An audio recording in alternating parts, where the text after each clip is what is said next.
Hi dear students and welcome to Sri Jayendra's Rank Zone classes. I am Amit Ajmani, your mentor and your friend, and I'll be taking up your science classes.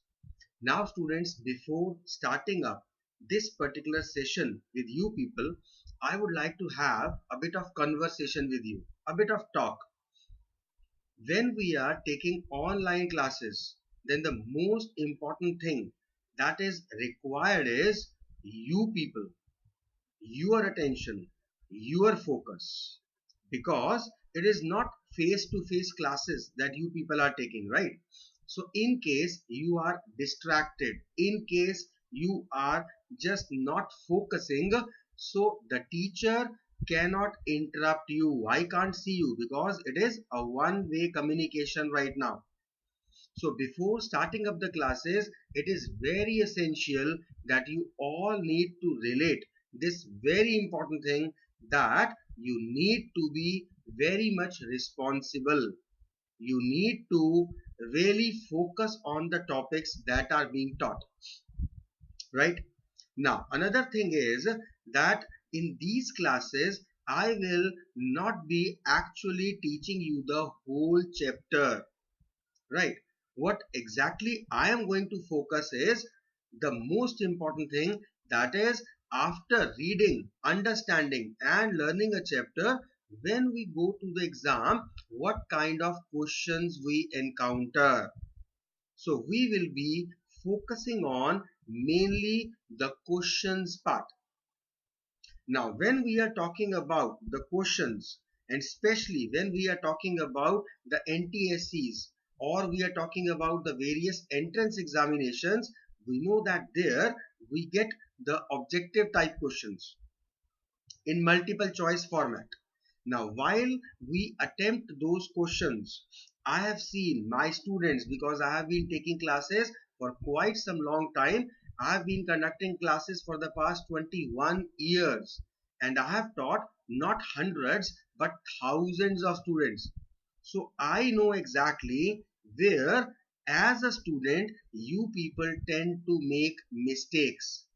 At times you are a bit overconfident, and at times you are a bit casual in your approach, right? So this is what I am going to teach you as to how to attempt the questions.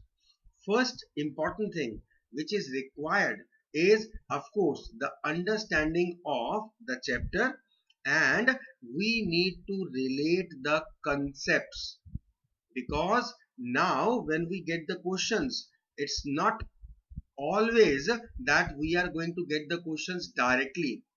Sometimes the language is changed in such a way that we get confused. Sometimes it is the confusion created in the options given in the answers. So we need to very much focus on how we need to attempt the questions. Taking examples, if I am getting a particular question, right? Whatever the question is, after getting this particular question, I have got various options. Now, I have got four options for attempting this particular question. Now, there are various type of students having various type of preparation levels, right? So, let us take the first case, that I have read this question and I know the answer. So I have seen many a times that the student, they will read the first option, they will see the second option, they will just mark a tick that this is the correct option.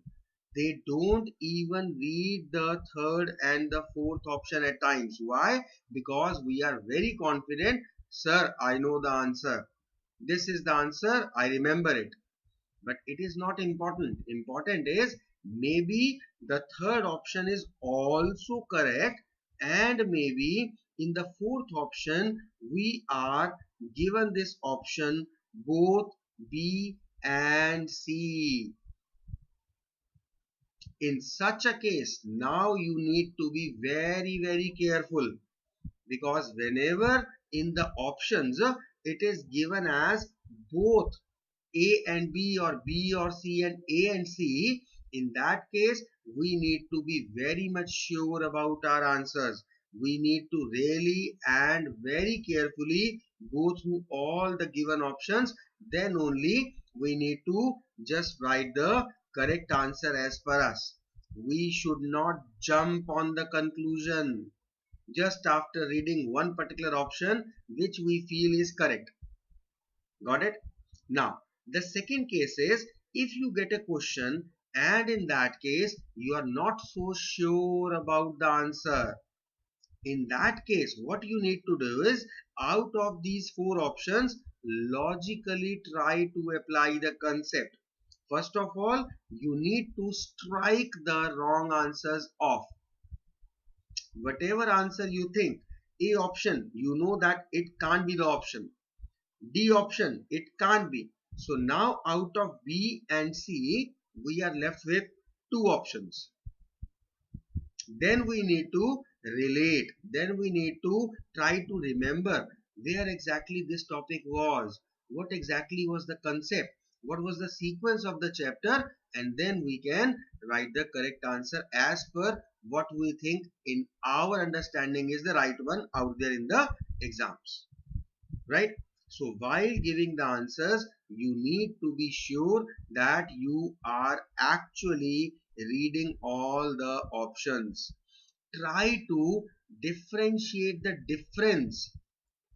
Try to differentiate what exactly is the difference the examiner is giving. Just taking a hypothetical example, an imaginary example, we are being asked that what is the speed of light. This is an actual question that I am taking. It has actually come. The speed of light is. Now the given options are, most of you already know the answer. The answer is 3 into 10 to the power 8.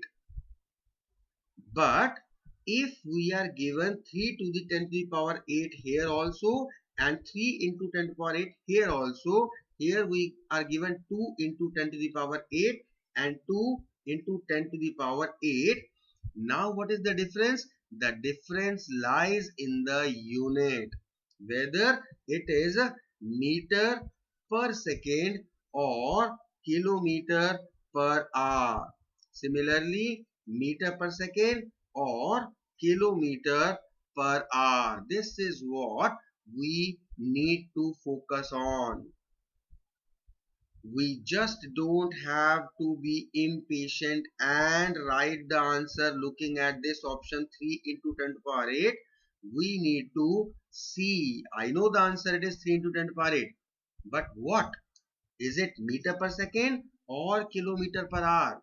We need to relate the difference. When the initial value is same, then why there are these two options given? Because the difference lies in the units.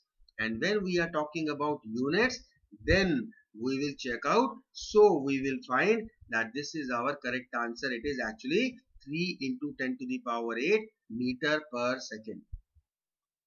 So you need to actually focus on the various options and the difference between them, because of which you will be able to relate how it is different from the other. Right? So I think a lot of base formation has been done and you are now ready to actually start up with the topic. In today's video, I'll be taking up the chapter of your physics, that is light and human eye, and I am taking this chapter because you have already done the concept of human eye in your lower classes. So each and every one of us, we are very much aware as to what our human eye is, what are the various parts of the human eye and what are the various functions. As I told, I am focusing more on the type of questions that will be asked, but I'll be brushing up your concepts also, right? So this is what exactly our human eye looks like. We need to know each and every part and the function of each and every part. First of all, we have an outer bulging part that is called the cornea. Then we have this particular flap-like structure which is known as iris. It is actually the colored part of the eye. Then we have a gap between the iris. This part is called pupil. Functions: iris and pupil, they control, they regulate the amount of light entering the eye. Then we have our eye lens, and we must know that it is a convex lens that we have, and this eye lens is held by these suspensory ligaments and ciliary muscles. There is a fluid which is present in the cornea. This is known as aqueous humor. It is to remove the dirt and dust particles so as to prevent the eye lens from any kind of scratches. Very importantly, we know that there is a screen that is called retina. In this retina, the image formation takes place. And what type of image takes place here? The image which is formed on retina is always real and inverted. We need to remember this. So many times it has been asked in different ways. It is real and inverted image. This image is taken by the optic nerve to brain, which interprets the image, and then we actually relate what we have seen.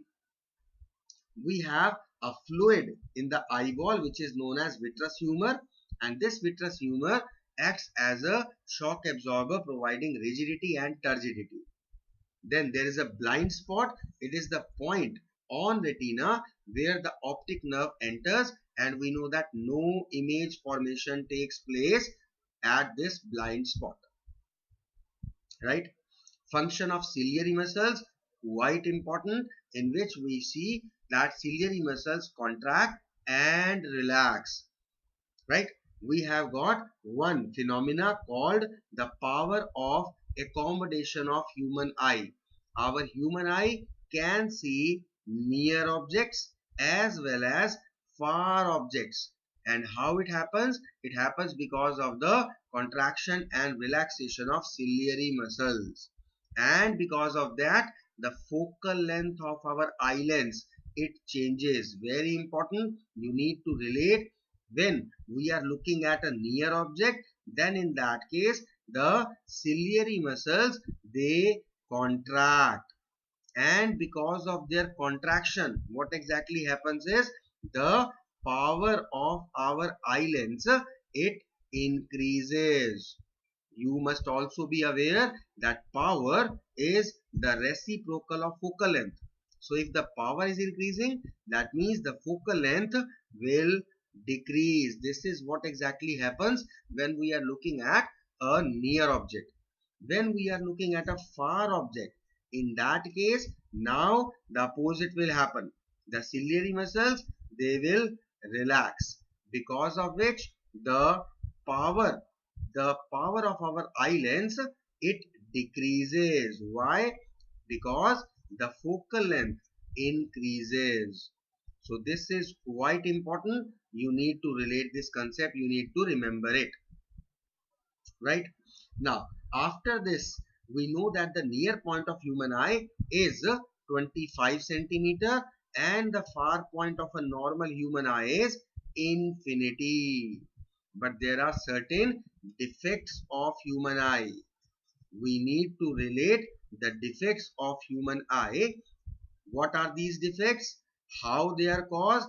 And what exactly is the remedial measure? What is the correction? How we can correct them? We need to relate a few defects of human eye. First one, that is myopia. Myopia is the defect of human eye in which a normal person is able to see the near objects, but he has difficulty seeing the far off objects clearly. The next defect of vision is hypermetropia.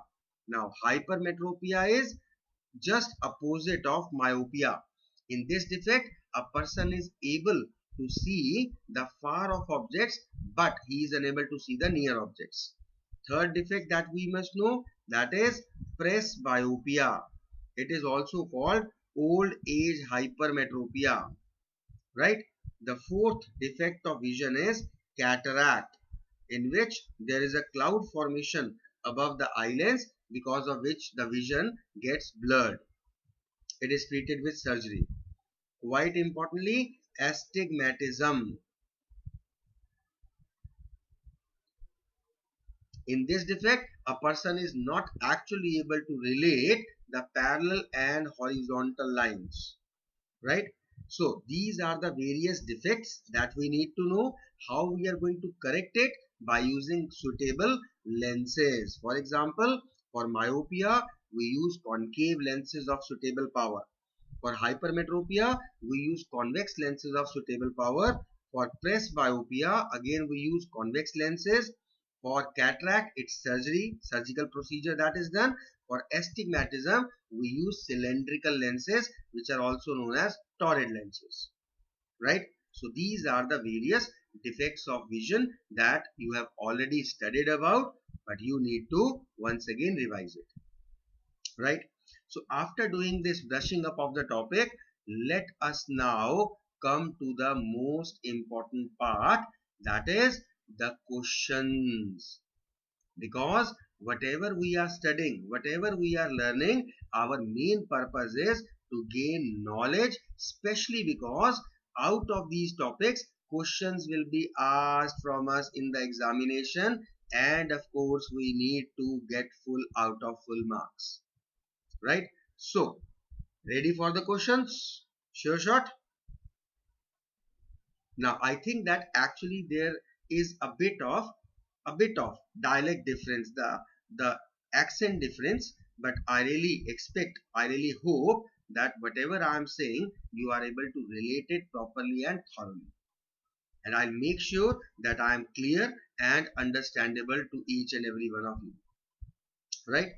And I still wish and hope that you are still focusing and you are actually gaining. You know all these topics. If not, please go through them, learn them, revise them, and accordingly just attempt the questions. Okay. Now, while we are doing the questions, there will be two options. One option is that you know the answer. If you know the answer, perfect. When we are discussing the answer, you need to correlate it and you need to be happy if it is correct, or you need to learn if it is wrong. Okay. And in case if you don't know the answer, then in that case it is a learning process going on. What you need to do is, okay, this is the question, okay, this is the answer, but once again I repeat, we are not actually going to focus only on answers. We'll be focusing on the other three options also, and we need to know the exact reason why those three answers were incorrect. Got it? So let us start up with the very first question. In the first question, we are being asked, the change in the focal length of human eye is caused due to, is it due to ciliary muscles or pupil or cornea or iris? So our correct answer is ciliary muscles. The ciliary muscles contract and relax, due to which the focal length of the eyelids changes. Correct? Second question. The focal length of the eyelids increases when the eye muscles are relaxed and lens becomes thinner. They contract and lens becomes thicker. They are relaxed and lens becomes thicker, and they contract and lens becomes thinner. Now these type of questions you need to be very specific, because in each and every part there are two actual differentiating points. One thing is, we need to relate whether at the time of the focal length getting increased, eye muscles are relaxed or contracted, right? So first of all, we need to remove the two incorrect options, whether the eye muscles are relaxed or they are contracting. So the eye muscles are actually relaxed when the focal length of the eyelids increases. So now these two options we are just going to keep them aside. Second part now is important, that if they are relaxed, in both the cases they are relaxed, but the next point of difference is whether the lens becomes thinner or the lens becomes thicker at the time of relaxation of ciliary muscles, at the time of increase in the focal length. So the answer is that the lens becomes thin, and that is the reason why the focal length increases. So now our correct option is option number A, right? So at the time of increase in the focal length, the ciliary muscles are relaxed. First important thing to remember. Secondly, when the ciliary muscles are relaxed, that means the focal length is increasing. At that time, the eye lens is thinner.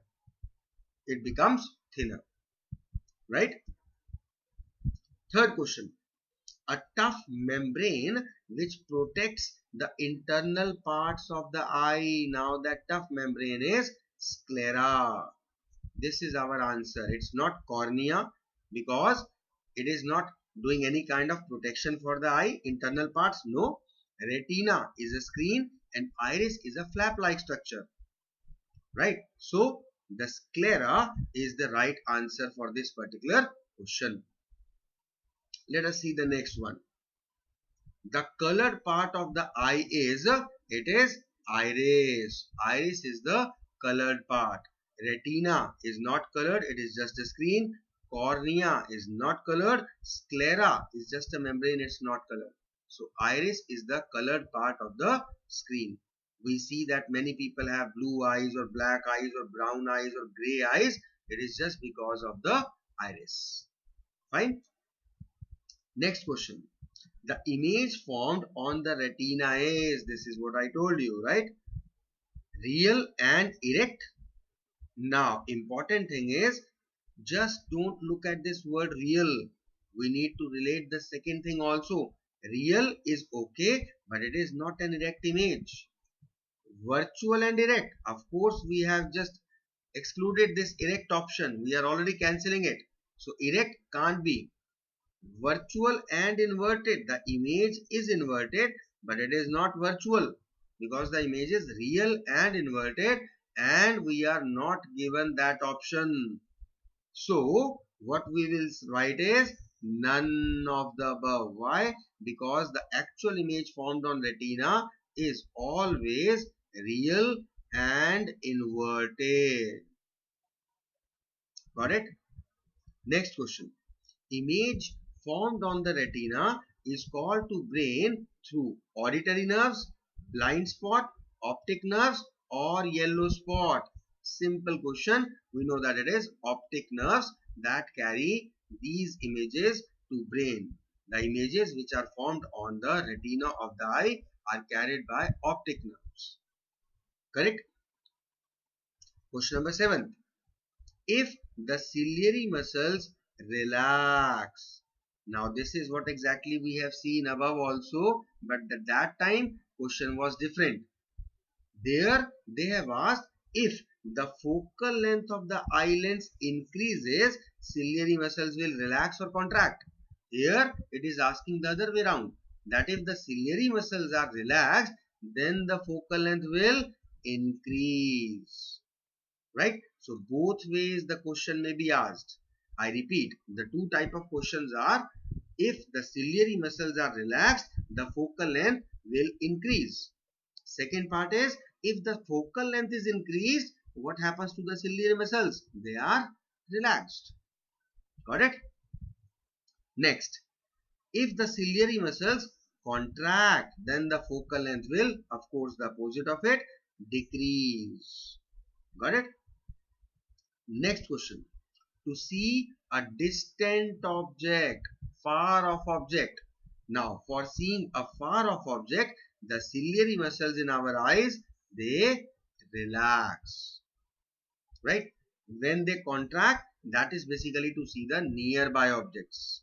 Remains unchanged is of course not an option because the ciliary muscles has to contract or relax in order to see the near or far off objects.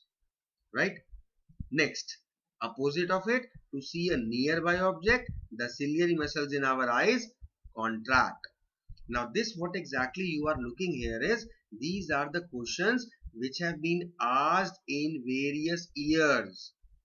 Just imaginary example, this question was asked in 2016, so this was asked in 2019. Over here we can see, sir, what is this? The above and the below questions, they are just opposite to each other, so simple. But they are not going to be asked in the same examination paper. So you need to relate what are the types of questions being asked.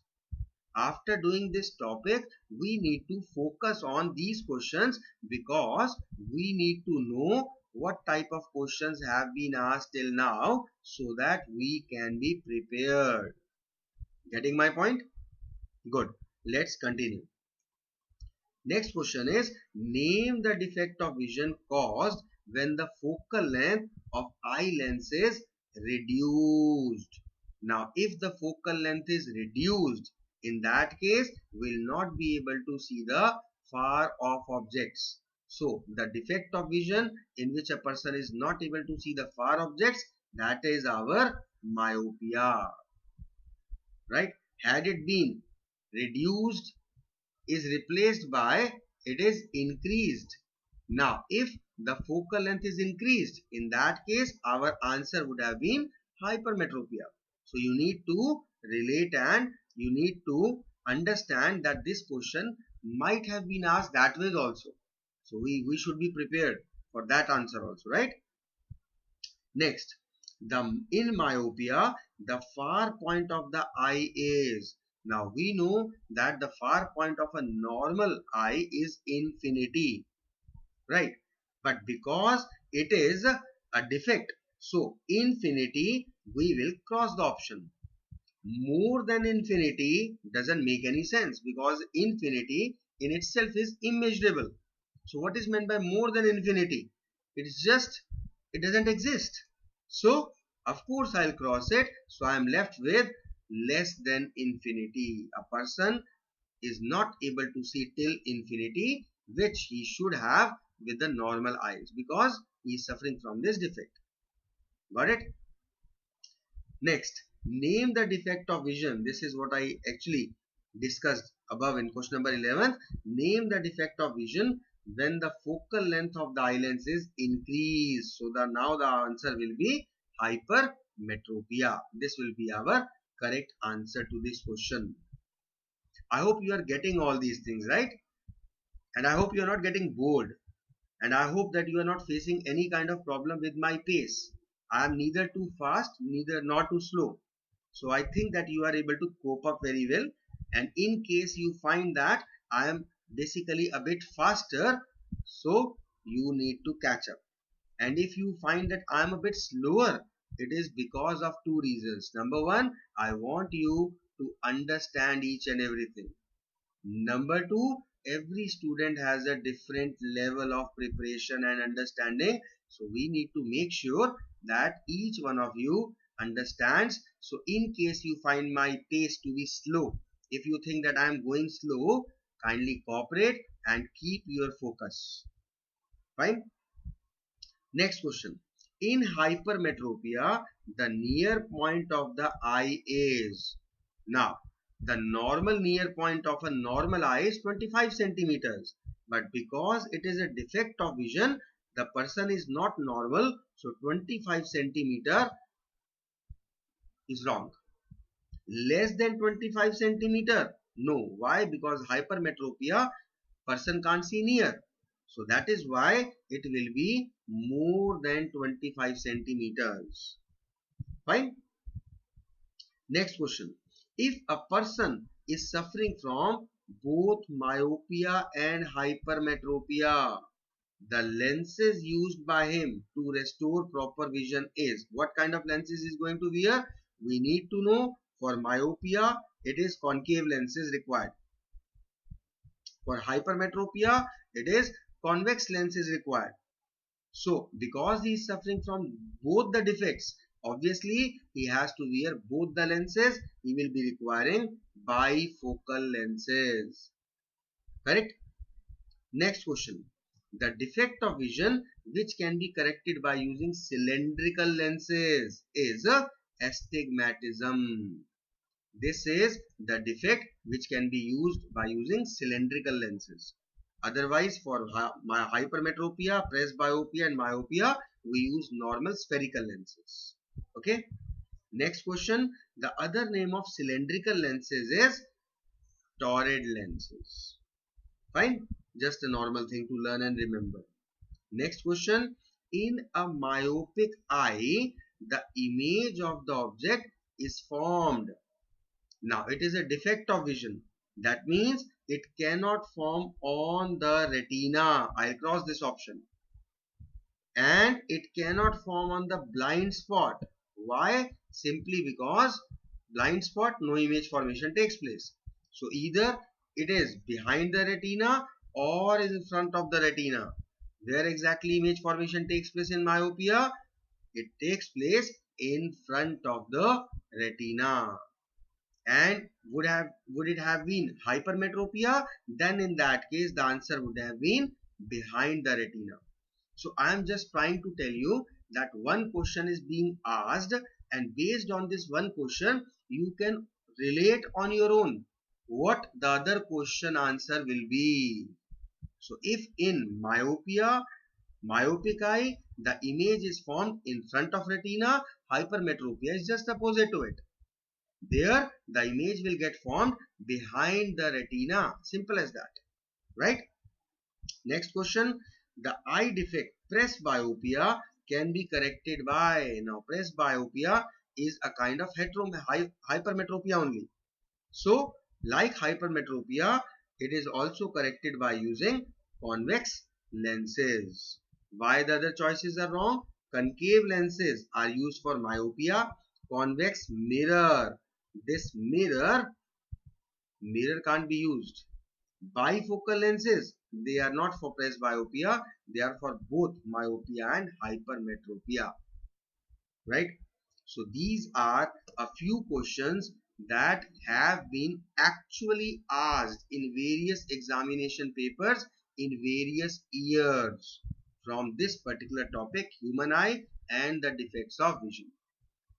So you can see just it was a very small topic, but still it was so important that we have got 19 various type of questions which have actually been asked. So you need to read, understand and learn them properly and thoroughly. So I'm ending up this video, this session, this class right here only. If you had any doubt, any kind of problem, kindly go through the topic, learn it properly, revise it properly, right? And I really hope that whatever we have done in this topic, you are able to understand, you are able to relate. So now my role is finished as far as this topic is concerned. Your role starts. Start learning, right? So take care. Ending for today. For the next class, we'll be joining soon. In this, we'll be taking up the next topic of this particular chapter. Till then, have a great time. Thank you so much.